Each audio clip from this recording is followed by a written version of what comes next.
We are celebrating vision and courage and community as we rewind the clock and revisit the beginnings of something truly special. We were women in association tech, so it was really that like very narrow association women network that we wanted to strengthen, and that's where we wanted to provide resources. AWTC started as a spark, an idea to create a space where women working with technology in the association space could support and learn and rise together. And today, it's become so much more. But we knew that if we didn't raise our technology acumen, the level up, if you will, the skills within the association and nonprofit industry, for-profits would be eating our lunch every single day. I'm honored to talk with some of the trailblazing women who helped make that vision a reality. We wanted to empower women. We wanted to provide educational formats. To say that I'm impressed by each and every one of these women is an understatement, and I can't wait to see what they're going to do next. What actually did lead to the idea of AWTC? How did we get here? Because it has become an institution in a relatively short amount of time, but there was a spark, wasn't there? Where did that spark begin? We got together independently for a while, and it was just a small group of us. And we'd talk about what was happening, our trials and tribulations. I remember sending, emails out to this group to ask them very technical questions about building some infrastructure. And we were finding out that this group was that trusted circle that you could ask the question that you wanted to be able to ask, that you certainly didn't want to post on ASA Collaborate. Mm-hmm. That wasn't the place to right. ask some of the things that we wanted to ask. And so we met as a group, as a supportive group of each other, actually for quite some time. 4 years. Yeah, right? Years before it became this next thing, which was, and I remember, I feel like we were in Delray at the cheese. What was the cheese place? At Cheese Teak. And the conversation took place, well, what if we did this for other people? And, well, it's great that we have this, but are there other people in the industry that are we could feel that people were seeking this?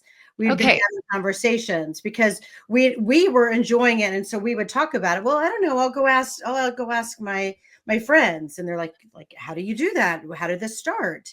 And that was, we met for a while, just us, before we started actually saying, well, now let's take it someplace else.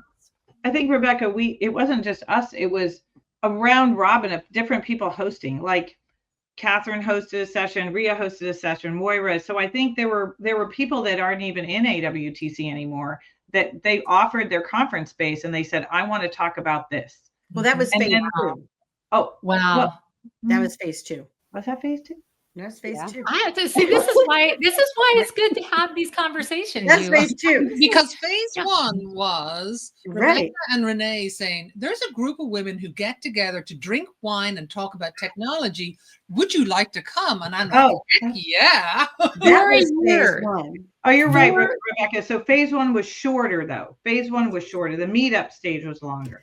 The meetup stage was longer, but phase 1 was us just getting around and talking. That's true. And I remember because Renee was like, should we invite people that don't live in the DMV? And I said, Renee, I haven't lived in the DMV for over a decade. I totally forgot that, Rebecca. Yes. I forgot that we were so close. Yeah. It was just Wait, but was that the part that was for 4 years, or was that 2 years, or give me the timeline for when? That was back in 2015. I can tell you that was back in 2015. For how long though? Oh, a couple of years. I really do think, I think it was 3 or 4 years before we decided to actually put together workshops. Oh, mm-hmm. Yeah. Yes. I mean, that's what was so great about it, right? I remember these, we would be getting together and then there would be this hey, have you ever met Tori? And, right. Everybody would be like, oh my God, Tori? Oh my God, we should invite her.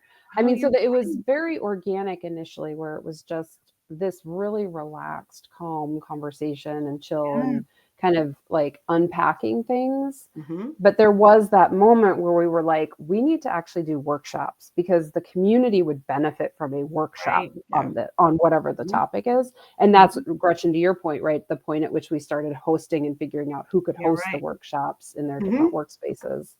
You're right. I forgot Wow. about the I women. may drink a lot, but my memory's still pretty No, good. but like, because what left an impression on me is when we started branching out and seeing all the different angles that people Mhm. took it. But you're right, we did start with Women Who Wine, and then we were worried about growing it. What would happen to our center? Mhm. Oh, yeah. Yeah. Well, and to that point, I mean, so the very first steps, you started having these close meetings that you were doing, and this is while it was still mostly you, and then you decide to maybe do these workshops, and you're Yeah. organizing these different workshops. Talk to me about when it became more than that, because there had to be a point where you're like, well, we need to figure out the way that we're communicating as a group to people. We have to figure out, like what channels we're using. What are we anyway? Who are we? What's our title? So give me that background. Well, I think that is where there's always someone in the room who's like, we have hit a tipping point and we're gonna get into a little bit of hot water. And that definitely was Rebecca, because as we were having more of these meetups, they were getting bigger. People were serving food. We were all pooling our money, or somebody would host. And I know that Rebecca would say, well, like, we are getting into some liability situations here Oh, where yeah. we are having groups of people come together on a regular basis, and we're getting beyond, like Rhea was saying, a group of friends in a small environment. So we really need to think about being more grown up about what we do. That was definitely a Rebecca. I don't remember that part. I remember that. I actually remember a lot of discussion about that, because I think I was one of the ones that was a little fearful of what it means to move from the point of this is my social network to we are going to incorporate as a legal entity and become an association. And I do think it's kind of worth recognizing that it's actually fairly rare for there to be people that are living that remember when an association was formed, that are still active, not retired, still alive. Like my organization was formed in 1944. I don't have any of the founders present anymore. So it is. I wish we had better memories and could remember the exact moment we were like, we're going to incorporate, we're going to do this, because it is kind of unique from an historical standpoint. So, and that's back to Renee's dining room and all around there, and Rhea doing her excellent facilitation skills up on Renee's dining room walls about like, what could this be, and what would we want it to be, and what would the mission be, and what would the name be? Like, we had so many great conversations while drinking wine about forming it as an organization. Yes. I will say that for those people who are listening to this later or watching it later, there is a private chat that you don't get to see that is actually pretty active right now between all of these wonderful people. And the Women Who Wine as being one of the unofficial names there, and not Women Who, wine and the other way. That's being discussed and stuff. But so there, we know that what ended up happening is Rhea had to go and be demonstrating with like flip charts or something on someone's wall with what's happening. All of you are solving problems. You're gathering around tables. You're figuring out who you are and what you're about. And certainly there had to be some point where you didn't all agree about something. Did that happen? I can imagine it would be like, well, wait, don't we want to all have nothing but kumbaya, Kiki? What are you talking about? No, I think we struggled a lot. I think we knew that the mission was sound because we had had years of this organic growth that we were very respectful of, and we wanted to be very thoughtful about it. And so where we had a disagreement's the wrong word, but like, you have Catherine who will throw a bomb in the middle of a conversation of like, we've been going down one road, or Tori, these two troublemakers go, you know what? I think we should make a sharp left turn. And we're really trying to head over in this direction. So I feel like we got really wide because we wanted to be inclusive and make sure everyone, felt as a part of it. And then we get super narrow. And so I think where we spent a lot of time with Rhea and markers and Post-its and voting was what's the right balance? And then what do these letters mean? I mean, the whole naming thing, we still have a ridiculously long name. Mhm. But I think that we knew what we wanted to do. We just couldn't put words to it all the time. And so I think that's where I wish we had recorded some of those dining room conversations, because I really want Catherine, though, to just because I think it's interesting for your listeners, Kiki, to talk about how she and I went on a soapbox about how if we were going to do an association, it had to be like the anti-association. Catherine, you've got to talk about that. Explain what that means on association chat. Okay, what was the anti-association? Well, we still have some of that in us. I was just saying, I love it, by the way. left a mark, Tori and Catherine, and we still hold dear some of those principles of the anti-association. Right. Mhm.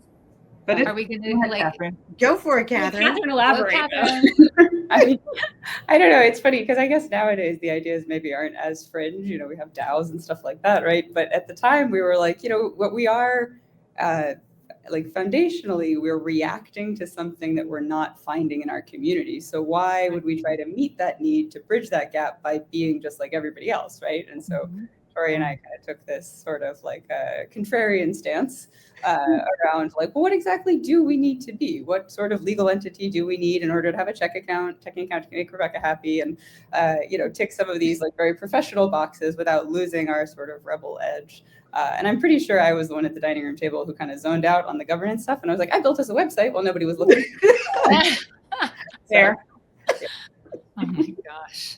Well, so, you know, I do think that it's interesting to hear that it took time for this to develop and evolve the way that it did. You know, at the end of the week, it will be a conversation more about like the future of AWTC and all of that. But what I really wanted to focus on now was getting this idea of where did it come from? How did it start? And oh my gosh, people struggle so hard to begin things, to begin groups that actually take hold and stick around. And like I, for instance, had no idea that there had been these meetings that evolved the way that they did between you for years before it became the AWTC that everybody knows and loves today. So, you know, what were probably the early hurdles that you overcame, or maybe some hurdles that you were surprised by when it came to growing the way that you did? Because what I find is there's a lot of excitement in the beginning, usually in the beginning for starting. And I used to work with chapters, so I saw a lot of this, right?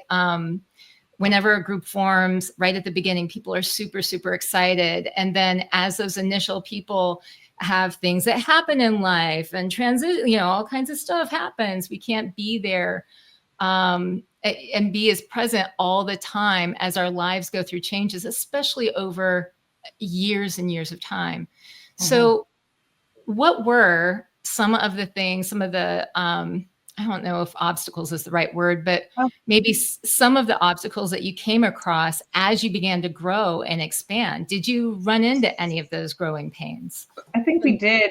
But again, we're only in year 5. We're entering year 5 of official AWTC. So from Renee's living room, dining room to today is only 5 years. Okay. And so that's short in history. And I think that in year 1, we were all fully committed to the first year. Like, okay, we're gonna band together. Renee was the form filler outer. We each had a very distinct role. You know, Tori and Catherine would kind of balance are we getting into a rabbit hole that we should come in? You know, Moira wanted to make sure that we were representing everyone. Rebecca was making sure that we had some good structure to us. Rhea was, you know, who is our audience here? So we all, I think, didn't formally say, but we all agreed we're not going to bail until this thing takes off a little bit. And then because we had this relationship of honesty with each other for years, that we have had people say, I liked forming it, and now I'm in a stage in my career where I'm not going to go in this direction, and others who want to talk about that can. But it was always very okay. there was no hard feelings about it. It was, Gats isn't here. She's in Japan. You'll talk to her in a different time. But she's one of those people that said, it was really important for me for this to get off the ground and have technology in the title. Right. And I want to make sure that women are challenged. Gats push us all the time of like, we're too soft. This has to be harder and sharper edges. And really that technology letter has to be very strong. And then she reached a point where she's like, I feel like I've given a really good foundation and I'm going to tap out and make room for somebody else. And so I thought that was cool there was no, she's like, I did what I wanted to do. And I'm still a member. I'm going to be really active, but founder active isn't where I need to be right now. And Catherine, you're nodding, and Rhea. Right. Yeah. I mean, and I saw, can I go ahead, Tori, and say this? I like the way that you put this: seasons of service always come to an end. And there are these seasons, right, for volunteers, the efforts that we put into it. Do you want to speak more to that? Just out of curiosity. Yeah. I mean, I think I would rather give Rhea an opportunity to speak about that, because I think Rhea, if I'm remembering correctly, you and Gayatri were the first of the founders to depart. I think you might have been the first, so it's probably better for you to talk about it. Yeah, I mean, so it's really kind of fascinating. I mean, I actually, Kiki, want to go back to something that you brought up early and what Tori brought up early about the founding process and really what it took and how much we had to think about it. There is another Women in Technology group active in the DC Baltimore metro area. And, as we were going through formation, that was actually one of the really difficult conversations we were having was, what the heck is different about this group than that one? And why the heck are we carving off? And there are women in the association DC technology space that were active members of that group, right? And Wow. it exists I already. didn't know that. I didn't know that. Wow. And that is really interesting, because then you're saying, are we hurting this other organization? How are we different? Can we both exist? Why are we doing this and not? Oh my gosh, that's fascinating. Well, and what was that process like? What did you do? Well, and I will say what it boiled down to in our discussions is what did we as women in the association space specifically feel like we were not getting in other spaces, right? So the Women in Technology group writ large really is focused on all women in technology and really didn't have that association lens. And I think what brought all of us together in our Women Who Wine nights was the fact that we were women in association tech. And while that may be similar to the experience of women in other tech, there was something in common about like the network we were all part of. And the network that we felt we wanted to grow, right? So it was really that's like very narrow association women network that we wanted to strengthen, and that's where we wanted to provide resources. So I think, there is something about, to Tori's point about like not a lot of people are in the room where it happens. There is a lot of talking about like, what is the niche here? Are we truly meeting it? Is this going to matter to people, right? Is this going to make a difference in their lives? And I will say, I think I could probably speak for everybody on this. The call, the answer for us was yes. I think going back to what Gretchen teed up for me, and Tori, I was the one I did step off the board first. And I think part of it for me was to what Gretchen alluded to. I made a conscious shift in my career to move away from technology. And it was because I felt like I was getting pigeonholed into IT girl, and I did not want that to be my long-term career path. And that was a personal choice for me. And so for me, what was most important was like taking what we had in our Women Who Wine, helping to build the governance structure and build what it was going to be.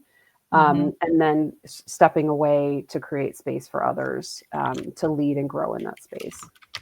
Yeah. I think that's so interesting to hear, because that's about also your relationship to technology and the fact that in the positioning of how you saw that you need needed to position yourself career wise, that there was like, okay, you know, different season, different focus, still care about this very much. I can relate to that. That resonates with me just because I used to think of myself as more heavily involved in technology. And then it's like been this dance, right, over time, because you kind of are always if you're there, but then you're, you know, depending on what direction you take. And especially today when it seems like, I was just speaking earlier with somebody that was talking about how things like cybercrime are not, they're not in the hands of only your IT folks. It's something that, you know, your executive directors need to be aware of and conscious of. And the question of, are we all technologists today? Don't we need to be? You know, and that actually, to bring it back around to big T, little t of technology for AWTC, that has to be difficult to have sort of been playing with, dancing with. Something I saw recently at your awards celebration was that somebody who, and I forget which award it was, but it was really special. She got up there and she said, I never thought of myself as being in technology. I never would have thought that I would be nominated for something like that. She didn't see herself that way. And I think it's really interesting that so many people who do receive recognition through AWTC, it's for technology, and they never would have thought of themselves that way. Has that been a conscious decision for your group? How have you navigated that? Absolutely. So I think on the phone today, who, like, raise of hands, who has a degree in computer science or anything like that on this group? Raise your hand. No. There we go. So Kiki, this is answering it for you. Rhea does. We'd have one. Rhea does. Not Rhea. Gats. Well, Gayatri did.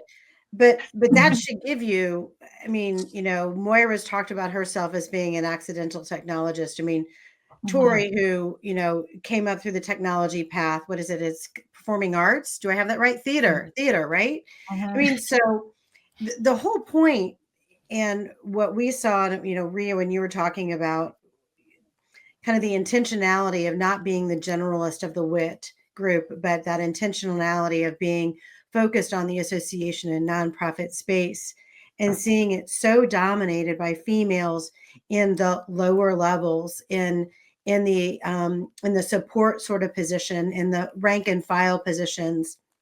And then as especially you go up the technology side, you know, not having the same level of representation. I think we see technology as being used throughout organizations, and technology being an important critical skill for us to keep up with the competition in the space, to retain great talent and provide opportunities. And from my perspective, that's what was really important about where we came from a mission standpoint. We absolutely want to elevate our opportunities in leadership and in the C-suite. But we knew that if we didn't raise our technology acumen, the level up, if you will, the skills within the association and nonprofit industry, for-profits would be eating our lunch every single day. Right. So that was part of the conversation that we had very early on about why we wanted to have such a big umbrella, and why someone who is a communications or a marketing person, marketing should feel so at home in our community, because they are using these tools. We need them to use these tools. We need them to feel comfortable in a conversation about APIs. We need them to understand, you know, data structure, because that's going to make our associations better, which in turn makes us better at serving our members. And we see that as a pathway for us really serving our larger mission of getting women into the C-suite of tech space. So it all kind of goes together, but there was some intentionality behind that. And so many of us are not necessarily, you know, come from what I'm going to call traditional technology backgrounds. We come from, you know, positions and opportunities that have allowed us to be outstanding communicators about vision, about, progress, about bringing teams together. And that's really the base of what deploying and actually getting real good adoption and ROI out of technology is really all about. It's less and less about the technology anymore. Right. But it's what's really interesting, Rebecca, is I think our A and our C have always been very strong, stable letters, like association, like Rhea said. We've studied association for a long time.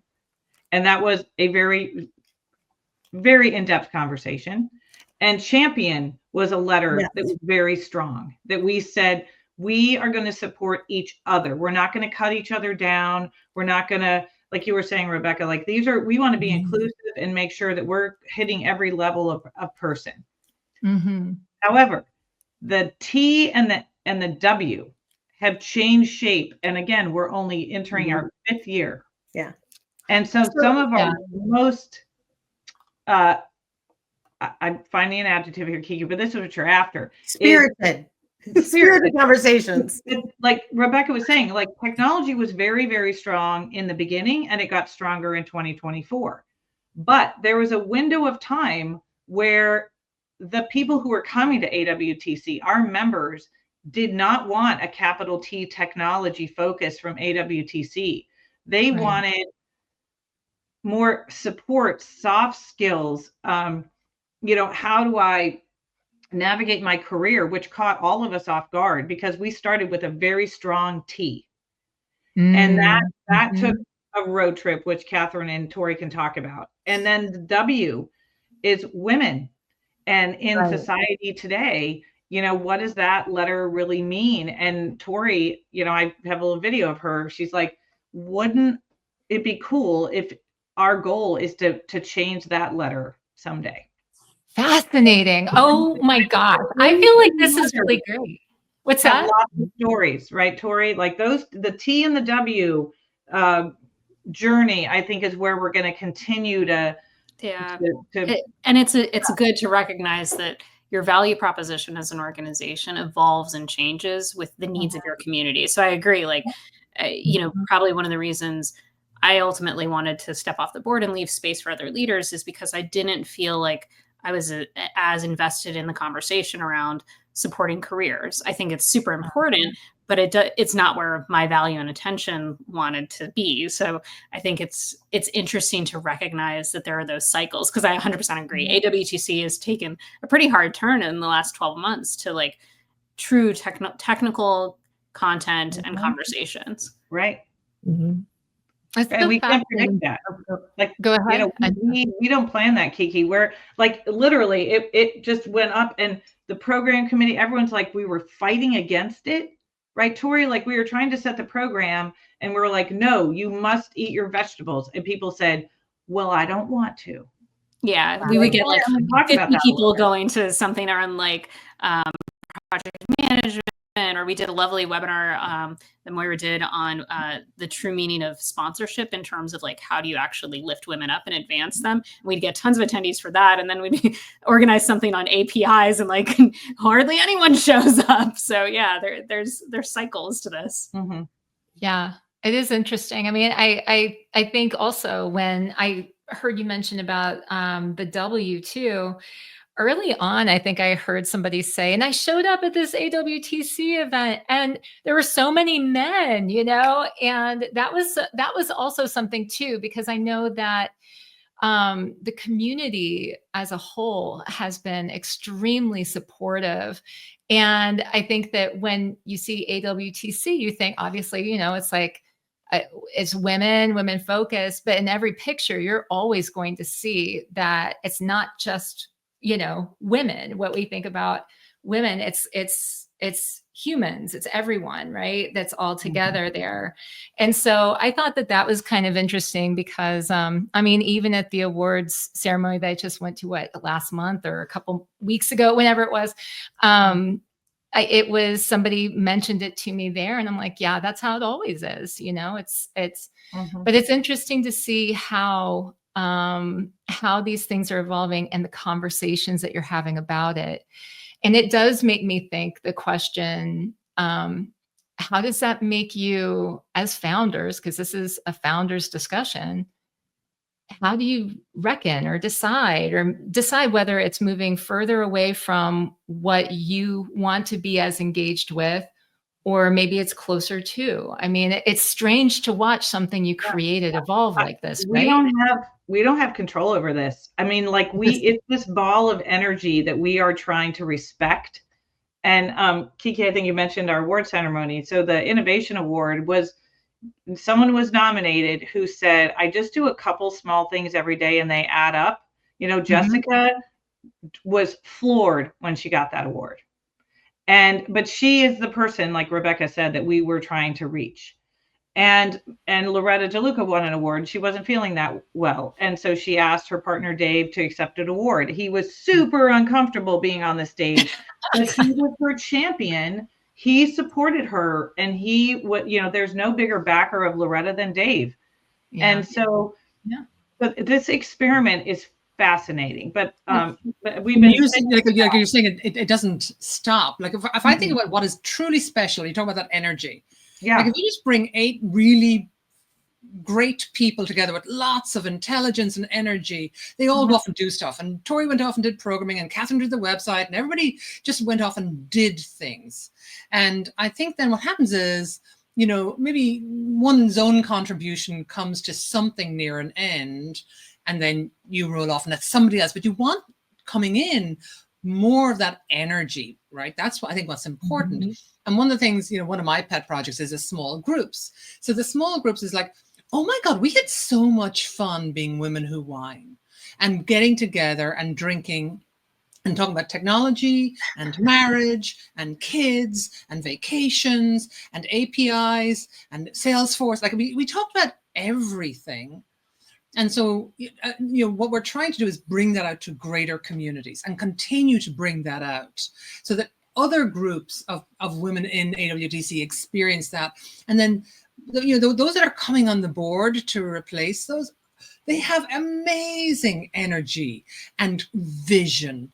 And so this is just going to keep going because we keep bringing in that energy.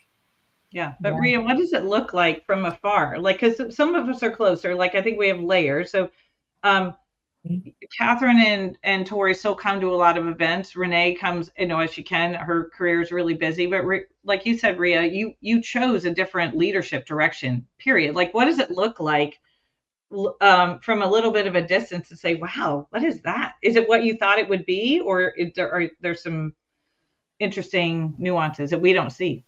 And it's sort of interesting. I don't know that I like knew what it would wind up being at the end of it. Right.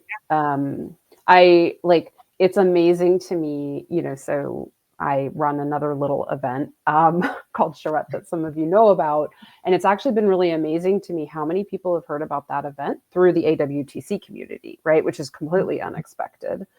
And it's also been really fascinating to me. So I was as we were talking in our little chat, I was one of the people who was like, please no men. Like what really worked about Women Who Wine was the fact that it was all women. Yeah. And one of my points that I felt very strongly about, and it's not the reason I shifted, but one of the things I felt really strongly about was that the conversation in the room when it was women only versus when men were present were 2 fundamentally different experiences. 100%. And I still have that experience when I'm in a space with only women. The topics that come up have a different flavor, and the level of exploration of those topics is just different. And it just is, right? And so I say that to also say that the way that this community has grown and the championing that has happened because it was so open. So I'm really glad y'all didn't go with, what I was kind of standing for in that moment, has been just fascinating to watch it grow, to see how people are so excited about going to the events and networking at the events and connecting with other people who are part of the community. Right. So it's no longer these standalone educational events, but it is actually the community. And are you a part of AWTC? Right. Which is, I think, not something I ever could have imagined it becoming in terms of like where we started and what our thinking was. Right. But Rhea, I think that energy you were putting off of this is women, and we have a different way of communicating, even though Rebecca runs the Strength Finders and we are radically different on that spectrum. But the way that women communicate is different. And can I just interject really quickly? That part about the Strengths Finder, I personally am curious to know all of I want to know your top 5, I know my top 5. So I want to know at the end of this, if you can go dig that up and send it to me, I would love to. And are you open to sharing that, by the way? Of course. Are you open to sharing that? Okay. But I think Rebecca's what talking. you're saying is really, really important, because when we let men come in, because we also had this discussion, remember, Rhea? Like, okay, so are we doing reverse discrimination? Are we icing out other people who need support? Like, not all men are part of a conversation, and there are men who don't have a voice who would benefit of being part of a group. Blah blah blah. We had that long discussion, which we stayed with our W. But what's so interesting is one of our events where we had 2 men were there out of 50 or 60 women. He said this was amazing, because the way that women negotiate a conversation is very, very different. And we have a lot of men in the room. They're competing to see who will win. And there's a definite, like, more traditional, like, who's going to take a turn. And at the end of the day, who's going to own the conversation. And he said, but when women are in the room, it is much more trying to pull people in and around and mold and shape. And he's like, I can't even describe it, but I've never, ever, ever experienced anything like it. And I love it. And I felt I'd be really, really uncomfortable. And I thought it was amazing. And Rhea, it's because of what you were describing. Like, it's just a totally different brainwave. Well, as you not take this in a totally different direction, but so an anecdote I heard recently about, because AWTC also has a Slack channel that's very active. You have, and in that community, people share things about technology, events that are happening in the space. And there was an event that was shared about technology, and all of the speakers that were listed were men. And someone actually brought this up. By the way, folks, if you're not a member and a part of this AWTC Slack channel, you definitely should go and join, and I will include the links for all of that stuff.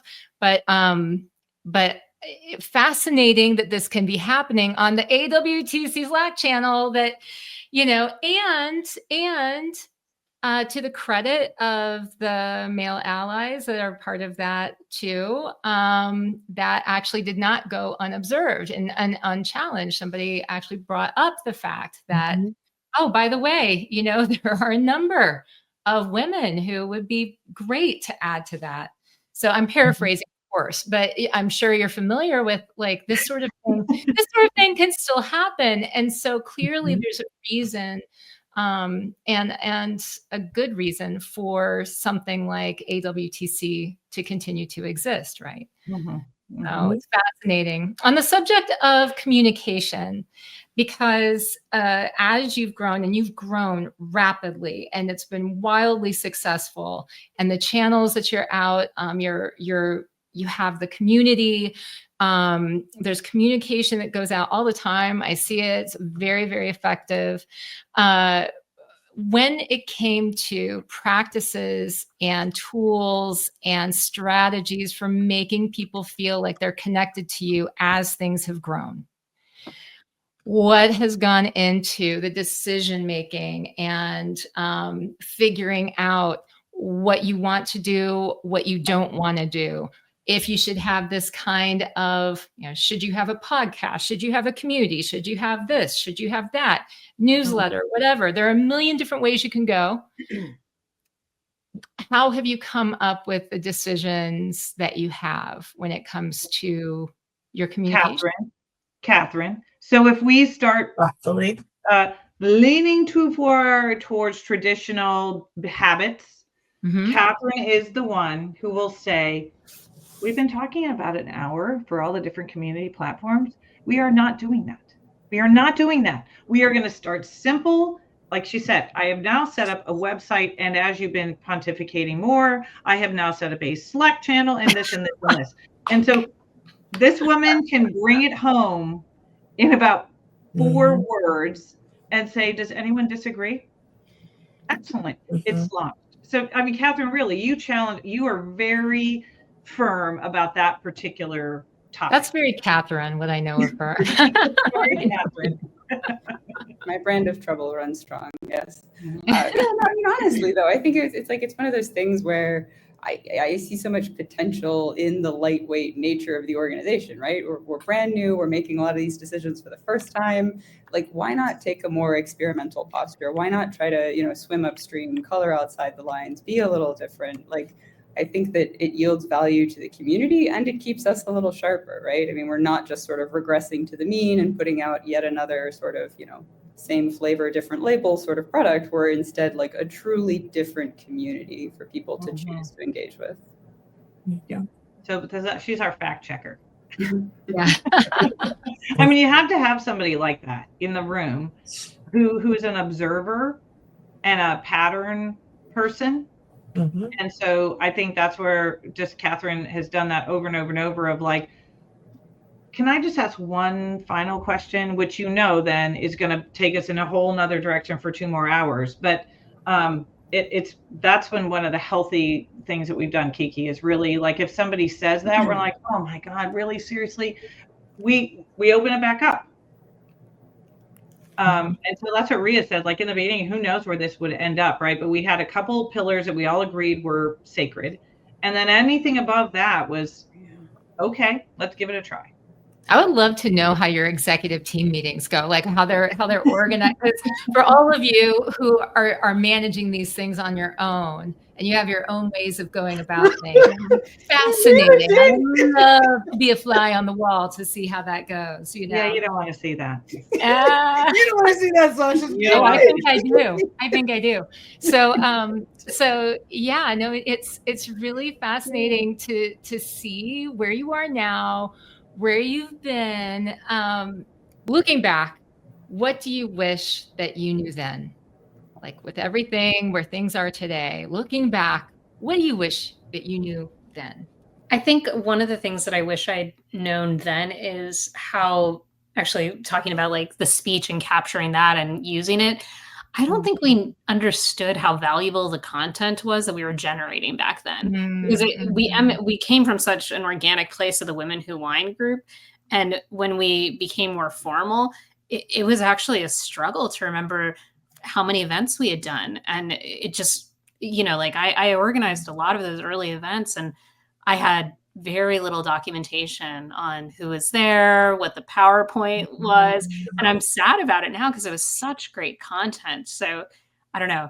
I feel like that's like a very detailed tactical thing, but when you're a new organization and you suddenly realize you're missing like a year or 2 years worth of content, that was probably one of my only regrets. Everything else was like beautiful. It was such a wonderful movement, so much passion, so much love between this community that it was great. It was just that one thing where I was like, Catherine was like, do you remember the events you did in 2017? And I'm like, I sure don't. To your point though, Tori, I remember the first time I missed an AWTC event because there were just so many I couldn't keep up. But it was actually kind of an exciting thing to happen. I was like, I had no idea we had a meeting today. That's kind of cool, right? Like at the point at which we started really delivering content at such a volume was like, it was cool to see the community bring all of that to bear. So with technology and many of you participating in things like the Fail Fest and stuff like that in the past, what are some things that you've tried? I'm sure that there have been things that you've tried and you've gone like, we're not doing that anymore. Or it's like, has there been anything? Has it actually been that there have been no missteps? You haven't tried anything and you said, there has at least been one unfortunate foray into trying Zoho. I don't know if we're supposed to like name people, but Zoho did not work out. It was a great idea. Yeah, that was affordable. Yeah. Well, and I don't want to get an AMS. We're like, so we're not getting an AMS. Let's go get a CRM. Let's go get a cheap CRM. What's the cheapest one we can buy? Zoho. Let's try that. It's horrible. It's horrible. But I think, Kiki, we have definitely experimented and we've gone too wide and we've spread ourselves too thin, like Catherine just mentioned. We were at a point where we were going so far, so wide, and we are 100% volunteer. So we have been fortunate in the last couple of years. Rebecca has a team at her organization that we pay to help us. And so, we have 100% volunteer, except we have this amazing dynamic team who is running behind the scenes to catch us.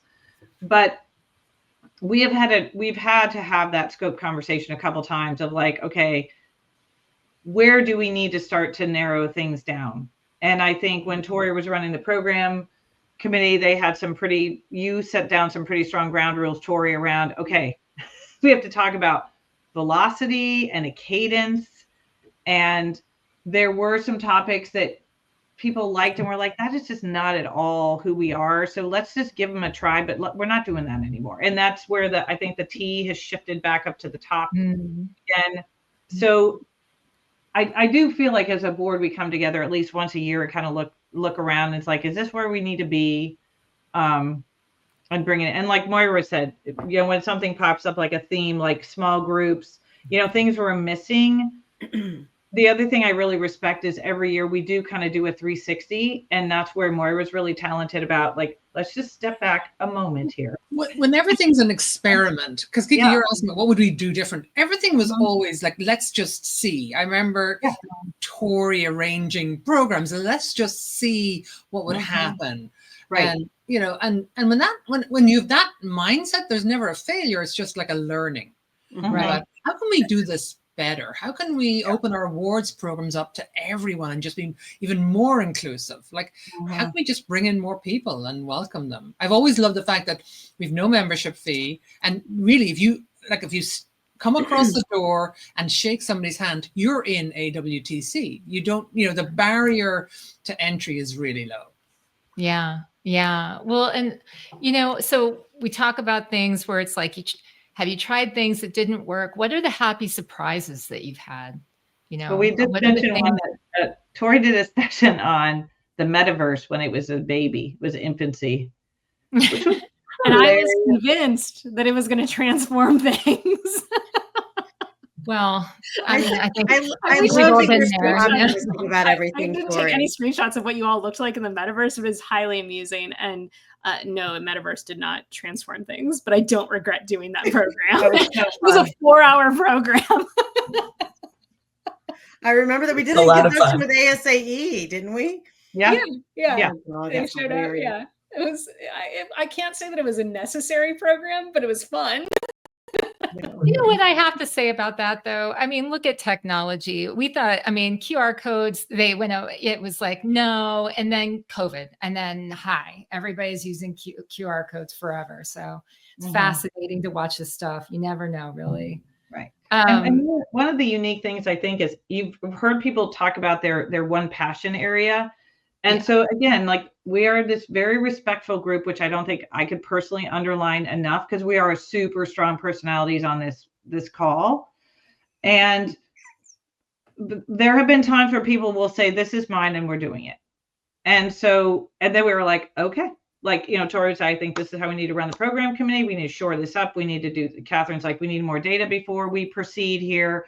I wanted to do, Tori, when we were talking about a future event, in a planning stage, we said, we really should do like a boutique event and we should call it a retreat. And Tori's like, absolutely not. Retreat means leaving. We are going to advance. And we are not a retreat. Remember that, Renee? We are not a retreating organization. And she like, that was a trigger word for Tori. It's like retreat. We were thinking retreat, like relax, refresh yourself. She's like, no. So we put this word advance on the board. Oh, and my 2 God. years ago, I'm like, you know what? I really, really do want to do an event. And so I think advance is the right label for that event. And so that was my push.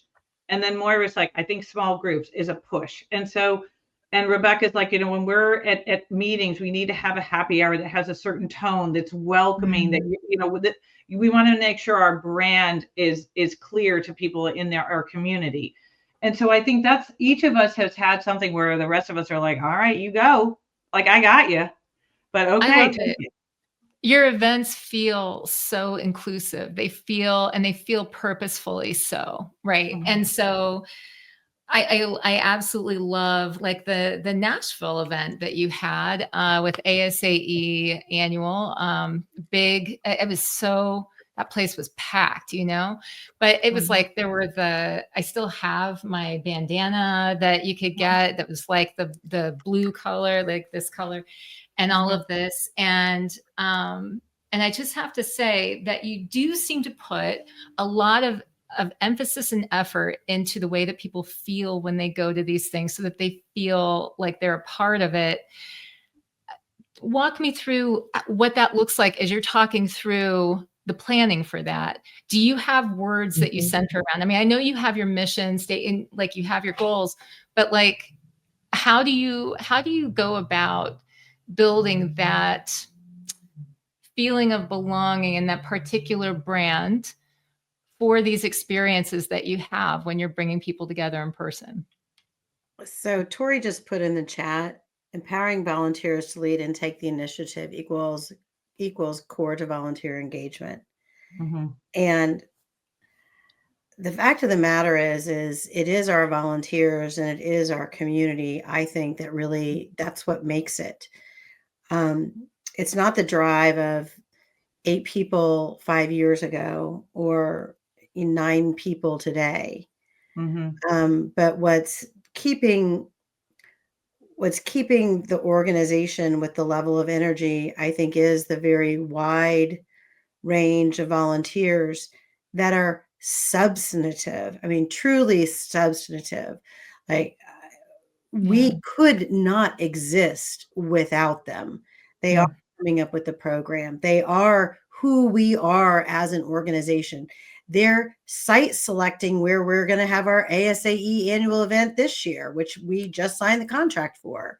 You know, and that is, I think, what's made it. I also think that we're not, I hope this doesn't come out the wrong way, because, you know, everybody does have their hobby horses. Mine is, I think we need to elevate our partners in the space as much as we do the association execs. And so we have really strong partner ecosystem. We've referred to them as our friends. And that has also helped us because we haven't had a them and us, any sort of walls between us. And I think that has been able to raise, it's been able to raise that commitment level that our partners feel in the things that we're doing and providing quality and volunteering. So I think, you know, what makes our brand the way it is isn't the people that are on this podcast or whatever this is with you, or the people who are the board, but it is that true army of volunteers that are giving and getting in equal return. You know, someone who is more experienced being able to know that they've helped find a role for somebody or build a skill set. It's someone who needs to build that skill set, knowing they have someplace to turn to, that they're not going to be seen in judgment.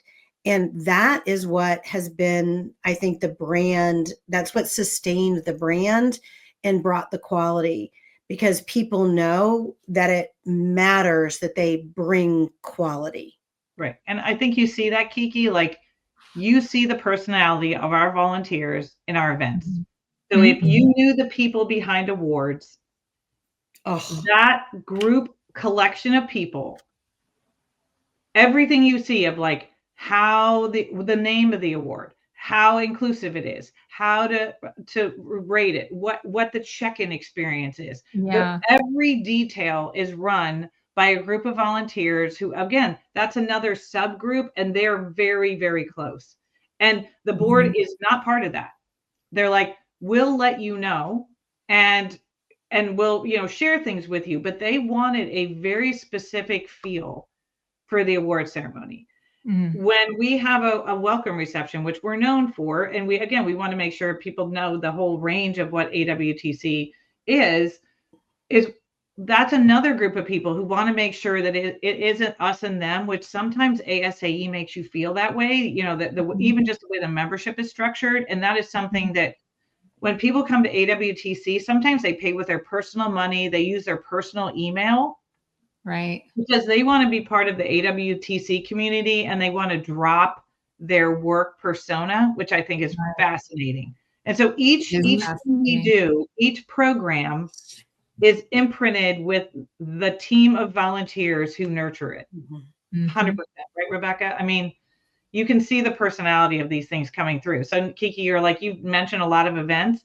Each one looks a little different because the people putting it together are different. I'll tell you, it's encouraging when I show up and it's not all the same faces. It's new faces. I see people I recognize, and there's always new people that I've never met before. And that is also encouraging because, as we know, it can be a tendency to go back to the same well and bring in the same people. And it's like, which is nice and it's comforting. And we all like each other, right? But it's like the sign of growth that there's always these new faces that are getting involved. That's so encouraging that people continue to feel welcome. They continue to find a way to get involved, and the right people, meaning the people who need that involvement, that engagement, then they do feel welcome, right? When it's the right time. I'm seeing your comment. It was a perfect timing. They feel welcome when they come to your community, right? So Rebecca, that's a perfect comment. Remember when we had that planning meeting, you guys, we brought together our volunteers because we wanted to do some brainstorming around goals. And so we brought all of the volunteers together, and there were like 60 or 70 of us. And we had 4 themes that we were trying to rotate and just kind of get feedback. And that was a very powerful day, where we didn't know if it would just be each person in their own room facilitating. Catherine had 100 Post-it notes in one room. Somebody else nobody wrote anything. They were just talking. And that's, I think, Rebecca, where people started to say, like, oh, you really do care what I have to say. And this was in year 2, Kiki, I think, of like, we're like, we want to make sure we're not the board and the volunteers and the members. And so we immediately said, we're going to bring all the volunteers who are active volunteers together to help plan what we're going to do next year. And so we had a couple like stakes, but that was really interesting because you could see people throughout the day coming from the outside in. And there were some people who were very passionate that we would have never, ever predicted. Folks, what we're looking at right now is I brought up the AWTC website. And, I'm bringing this up because I want to get your reactions on what you're the most proud of as you're looking through and you're seeing all of the different things that have come from something that started around Renee's dining room table, or actually sitting in the event, and then the dining room table and all of these things. You have her story, and you're grabbing these professional journeys of different members. You're looking into storytelling. You're truly celebrating. You have, you can subscribe to the newsletter, upcoming events. You can become a member. You can support it in multiple ways, events, awards, all of these. What makes you the most proud when you go through and look at this? And I would love to hear from each of the founders. Is there one part that and don't look at this as a website, it is like you're evaluating the website, friends, all my tech friends here. But is there one part of this that really stands out as, gosh, I really love that we do this. I really love that this is something that is a part of AWTC. What makes you feel the best when you're looking through this? Go, Renee. Go, Renee. Somebody volunteered, Renee. Renee, go ahead. I instantly think about the word network, which is noticeably absent from that homepage, right? Oh. But I do think it is the core of what AWTC started as and still is today. It is the network of members, women, donors, however you want to call us, anybody who shows up to this group, it is their participation and engagement in the activities. And you see the activities there on the site, but that is what really truly represents AWTC. Mhm. And when you think back to our mission, we wanted to empower women. We wanted to provide educational formats to women, and then we wanted to recognize them. And yes, we're doing all of those things, but it is the network that is enabling and supporting all of those other things. So to me, that is the quintessential piece there. And All right. what I love about it is that to join that network, Renee, to become a member, there is no fee. Donate what you can. But what you do have to do is you do have to commit to the code of champions and pledge to be a little bit badass. I mean, I just like that we've made this, a lot of fun at the same time as it's accessible. That's excellent. I love that. Yeah. Scroll. Let me look over here at the awards page. Let's go to scroll that. page. So one of the things I'm really, really proud of is over time, I don't personally know every single person in this group anymore. And I love that. I also love that when I meet people at AWTC events, we have a high expectation that we're all going to help each other. And if I meet someone in an event and they say, let's get together later, I want to talk to you more about it, they'll hold you accountable to that. And they remember what people said and they expect you to do it. And that's very different from other organizations I've been part of or things that I'll casually go to, that if you run into somebody else like, yeah, we'll talk later. People on this screen that you're looking at, if you say that to them, you're going to get a call. And I think that's fantastic. When I look at the website for us, what I take away is how little of us you see on it, right? And I know we've talked about this a lot, but really from the minute we realized we were going to do the thing and become an organization that had to file its own taxes, we realized it couldn't just be the 8 of us. It was going to take more people. And I think the content that you see here really reflects all of those stories that we found and highlighted and tried to bring in. We didn't just create a forum for us to be 8 talking heads and grow our resumes. We really saw this as a movement. And I think that really early on, we decided to open it up. I mean, when Ria left the board, we didn't say, okay, well, let's just close hold to just the 7 of us then, right? We're like, nope, got to find some new people, right? And I think it helped when it was my turn to sort of conclude my season of service and roll off the board. There was no worry that without me, will it fall apart? Because it was never just me. It was never just us, right? It's always been this massive movement behind the group. And so, I don't know, to me, it's really cool to see how many people we've really touched. Yeah. I love that. Well, so I have one more question for all of you, and I know that it's hard to gather all of you together. So I even am hesitant to say this. Just one more question. I kind of don't want to let you go now that I have you here, but I wanted to find out a little bit about personally what this group has meant for you. For each of you, because I think that, certainly when you get involved in something, you don't always know how it's going to turn out or how it's going to evolve. But what does it come to mean for you personally?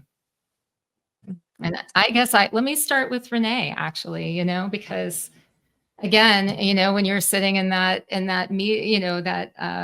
session and looking around and continuing with the discussions, here you are. So what does this come to mean to you?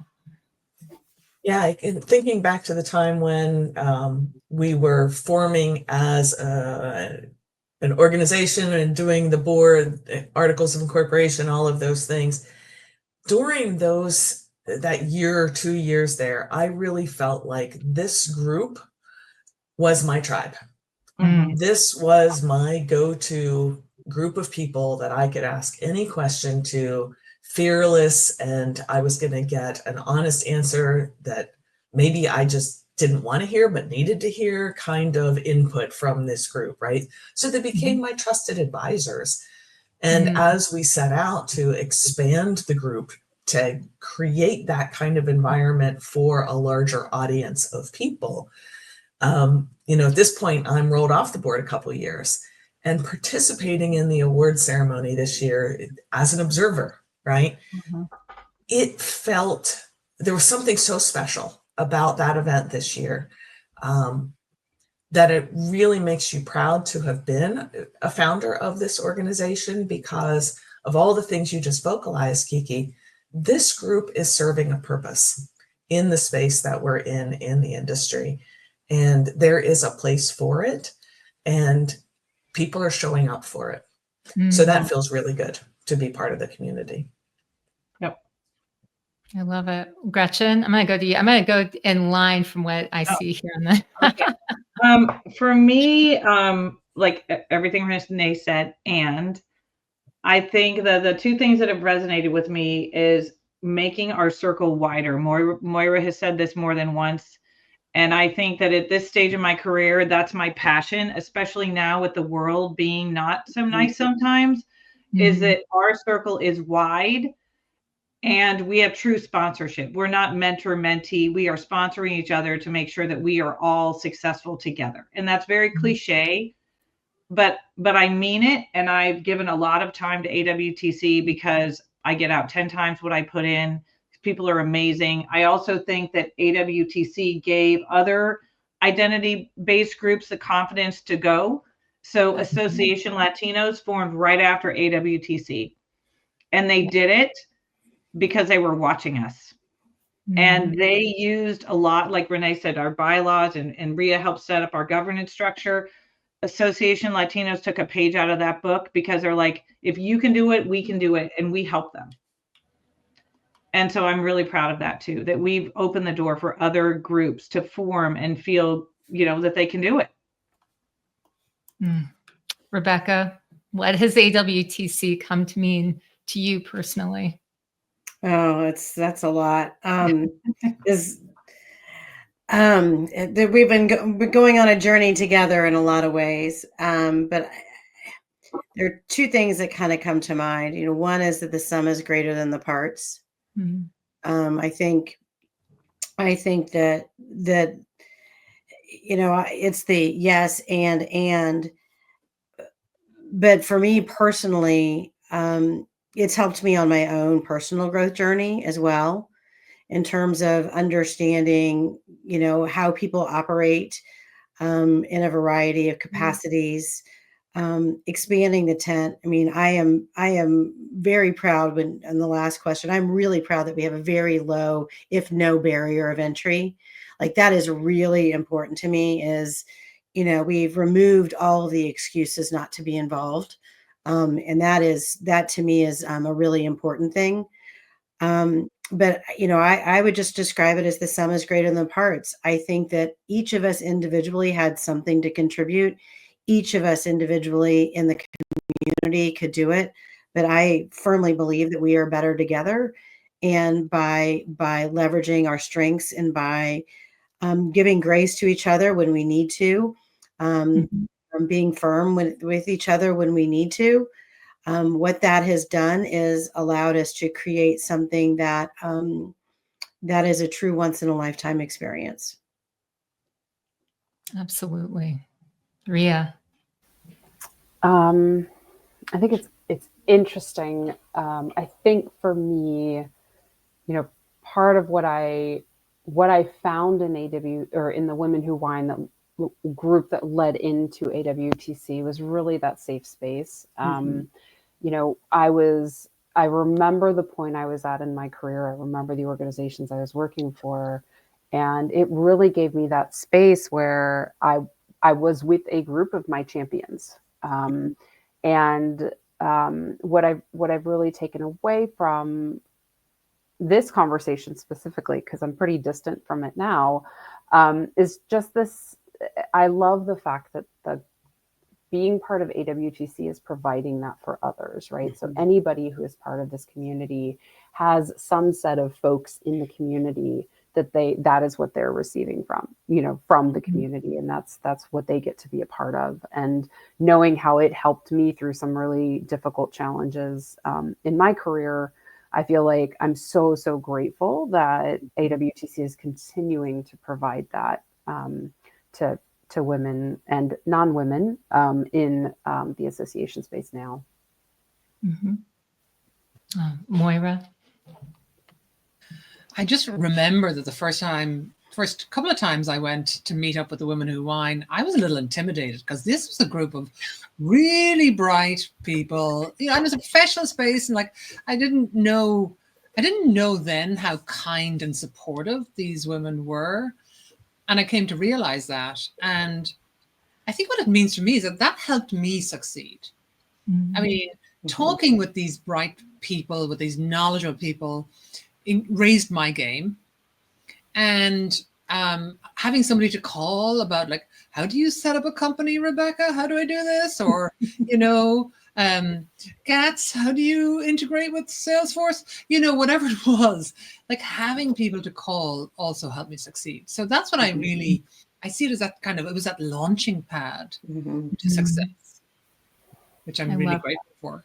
Yeah. Well, I have to say thank you to all of you, because I know it's very difficult, especially because you are all rock stars. I mean, even Tori had to like take off before we could reach the end of this, because you are in high demand. All of you are in high demand. And I know that. So I count myself as being extremely lucky that you were able to be here with me today for the time that you have been. And so thank you for everything that you've done. Thank you for everything that you continue to do. And thank you for taking the time to talk with me on Association Chat today.